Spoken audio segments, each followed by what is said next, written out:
Kenapa tidak baik-baik saja, Pak Gray? Karena memang angka perceraian tuh cukup banyak ya. Di tahun 2022 ini, di data yang saya lihat, di Indonesia saja, angka perceraian mencapai 53% ya. Dengan data lebih banyak istri yang menggugat cerai suami. Wahai istri, kenapa dirimu menggugat cerai suamimu? Ya, lebih banyak, 53%, bayangkan. Ini kalau misalnya ada dua menikah, ya, satunya kemungkinan ya, satunya langgeng, satunya cerai. Kalau 10 menikah, 5 cerai, 5 langgeng gitu. Kalau 20 menikah, 10 langgeng, 10 cerai ya. Saya coba cross check di keluarga sekeliling saya, benar juga. Banyak yang ini ya, yang cerai ya sebenarnya. Ya itu bisa cerai secara legal maupun cerai secara tidak transparan. Maksudnya misalnya ada suami yang pergi tidak kembali, itu ya saya hitung cerai ya, karena istrinya tidak diuruskan. Ya, teman-teman, 53% itu angka yang cukup besar. Kalau teman-teman menikah, kira-kira mau lanjut atau mau cerai? Kalau dalam Katolik istilahnya namanya pisah ranjang. Kalau di agama lain mungkin ada cerai pisah beneran. Tapi karena Katolik itu adalah monogami dan tak terceraikan, lalu prinsipnya berbeda kalau cerai. Anyway, situasi kacau ya. Nah, kenapa demikian terjadi? Kenapa 53% itu cerai?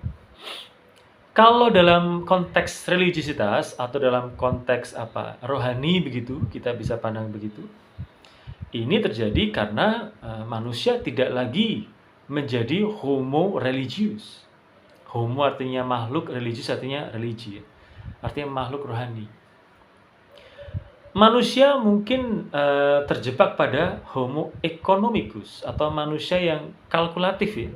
Apa yang untung saya ambil, yang tidak untung saya buang. Kalau saya punya pasangan tidak menguntungkan, saya buang. Kalau saya punya selingkuhan yang menguntungkan, saya ambil.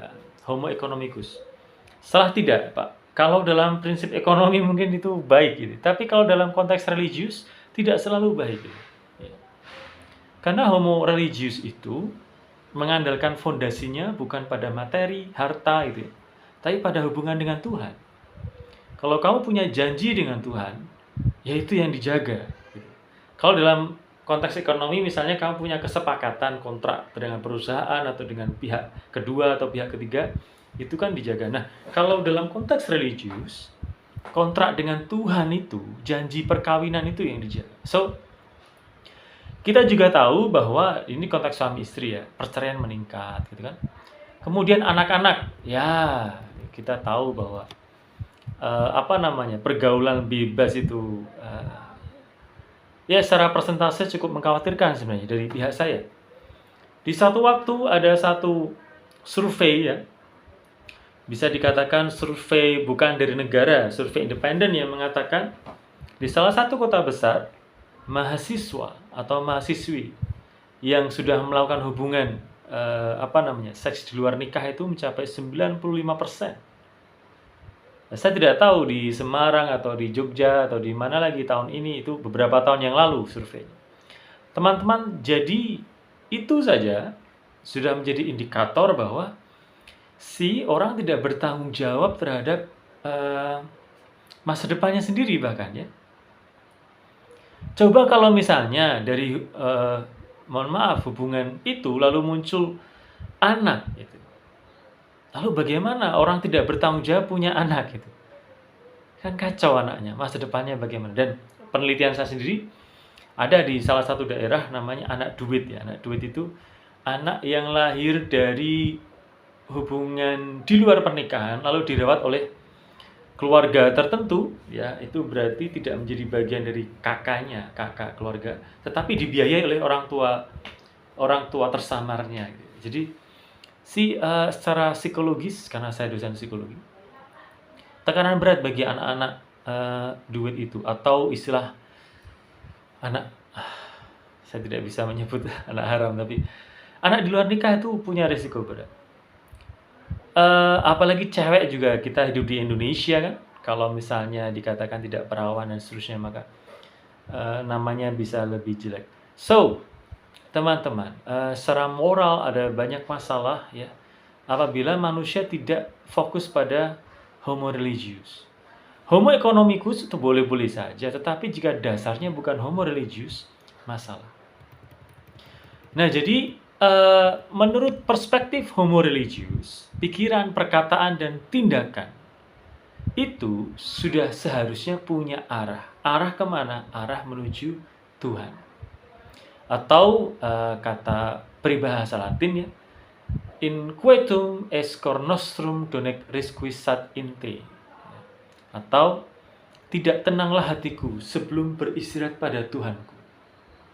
Nah, itu adalah perspektif homo religius. Apabila pikiran, perkataan, perbuatannya hanya didasarkan pada ego pribadi, itu bukan homo religius, teman-teman.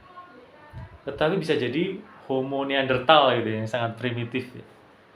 Atau ya macam-macam sebutan manusia yang fokusnya hanya pada egonya saja. Yang penting aku enak, yang penting aku puas, yang penting aku bebas sebebas-bebasnya, yang itu sebenarnya adalah kebahagiaan semu. Karena pada akhirnya kebebasan manusia atau tindakan manusia pasti punya konsekuensi. Maka homo religius akan sangat memikirkan konsekuensi yang saya dapat dari apa yang saya pikirkan, apa yang saya lakukan, apa yang saya katakan. In quietum est cor nostrum donec requiescat in te. Tuhan, tidak tenanglah hatiku sebelum beristirahat padamu. Tujuan akhir dari homo religius adalah meninggal dalam keadaan yang indah, dalam keadaan yang soleh, dalam keadaan yang suci. It's hard anyway, berat, tapi itulah cara hidup yang benar, teman-teman, dan semoga itu diajarkan di keluarga. Jadi kita tadi barusan melihat bahwa situasi keluarga di zaman sekarang tidak terlalu baik ya, belum sempurna karena banyak masalah, ada masalah konflik, ada masalah KDRT, perceraian 53% kan. Jadi itu penting, pendidikan iman dalam keluarga. Kita bicara ke poin kedua, hak dan kewajiban orang tua mengenai pendidikan. Jadi teman-teman, mengingat situasi keluarga ini, maka apa itu hak dan kewajiban orang tua? Hak kewajiban orang tua ini adalah memberikan pendidikan iman pada anak. Hal ini bersifat hakiki, asali, dan utama. Karena hanya dengan pendidikan iman itu, anak-anak itu mendapat keselamatan. Kita barusan bahas kan, kalau tidak ada pendidikan iman, maka amoralitas itu akan bisa jadi tumbuh dan subur gitu di kalangan keluarga dan termasuk anak-anak. Anak boleh durhaka, anak boleh mencuri dan seterusnya. Karena tidak ada pendidikan iman, maka pendidikan iman menjadi satu fuel atau bensin dari masing-masing individu makhluk hidup yang hidup dalam keluarga itu untuk berbuat baik, untuk berbuat benar. Dan itu adalah hak dan kewajiban. Kenapa? Karena keluarga itu adalah lembaga pendidikan yang pertama dan utama. Sejak bayi lahir, itu sudah lahir dalam keluarga itu kan. Maka hak orang tua untuk merawat dan kewajiban orang tua untuk merawat dan mendidik anaknya dengan segala cinta kasih yang mereka punya. Ya, jadi misalnya anak sekolah, anak kuliah, anak ikut kuliah dari Pak Greg itu hanya sekunder. Yang primer itu sebenarnya pendidikan iman dalam keluarga. Lalu yang ketiga ya, kita langsung ketiga aja, mendidik dalam nilai-nilai hakiki kehidupan manusiawi. Teman-teman yang terkasih, apa atau nilai-nilai hakiki kehidupan manusiawi? Kita punya hak asasi, hak hakiki ya. Jadi semoga pendidikan iman itu bersifat membebaskan manusia. Bukan mengkungkung, bukan memaksa, bukan memenjarakan manusia dalam aturan-aturan yang pasti kita tahu sudah pasti dalam agama, tetapi tidak hanya fokus pada aturan itu saja, tetapi akhirnya dari pendidikan iman itu, anak-anak nih, orang tua juga mendapatkan kebahagiaan yang sejati. Bukankah itu tujuan dari nilai-nilai hakiki yang diperjuangkan manusia?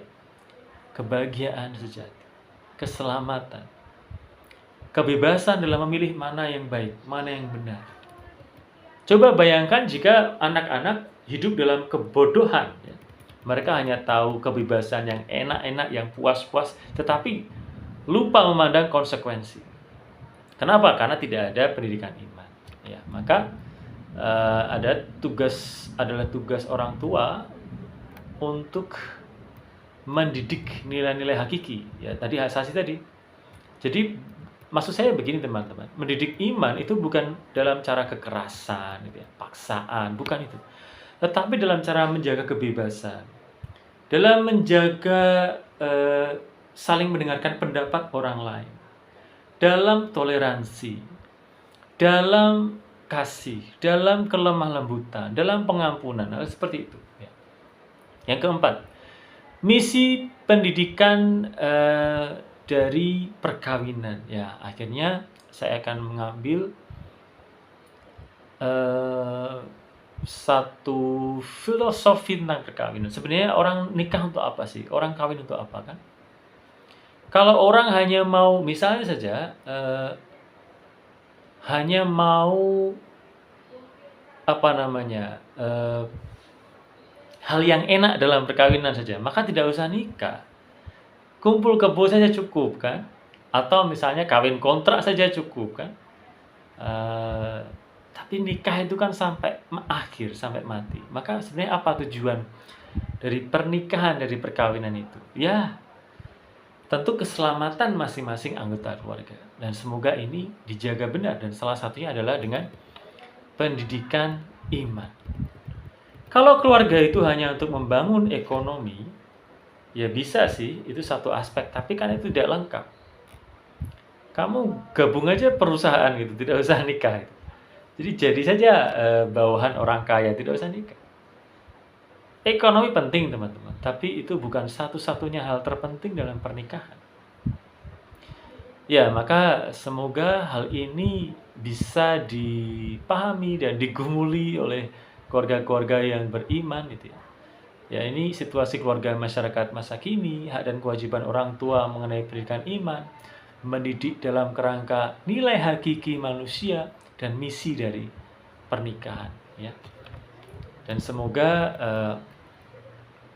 teman-teman yang masih muda ini juga sadar, oh berarti ke depan nih nanti saya juga menyiapkan hal-hal ini untuk membangun keluarga saya sendiri. Ya, sebelum saya menikah, selain tentu saja saya memperhatikan kesejahteraan keluarga saya, tentu saja saya memperhatikan kesiapan psikologis saya dan pasangan saya nanti kelak. Tapi saya juga memperhatikan, saya juga perlu mempersiapkan pendidikan iman bagi saya, bagi pasangan saya dan anak-anak saya nanti. Terima kasih, salam sehat untuk semua.